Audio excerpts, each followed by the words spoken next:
If you want to activate eSIM on a OnePlus 15R, what you can do is you can go to Settings, then in here go to Mobile Network, and then once you go to Mobile Network you should be able to find the eSIM option, so you can tap over here and turn on eSIM.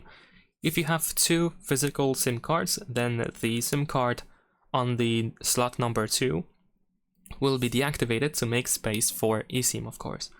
So let's turn on eSIM, and then after a couple of seconds you can press add eSIM, and then we can, for example, set up an eSIM over here, or you can transfer from another phone if that's what you want to do.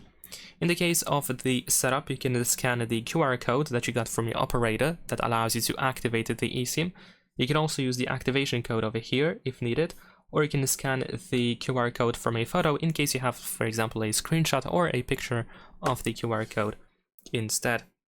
So now we should be able to scan the QR code, and then once you scan the QR code you can tap on setup in the bottom right corner, follow the rest of the instructions that you will see on the screen until you will be good to go, and then you should be able to go back to the main settings, the main menu of the eSIM section.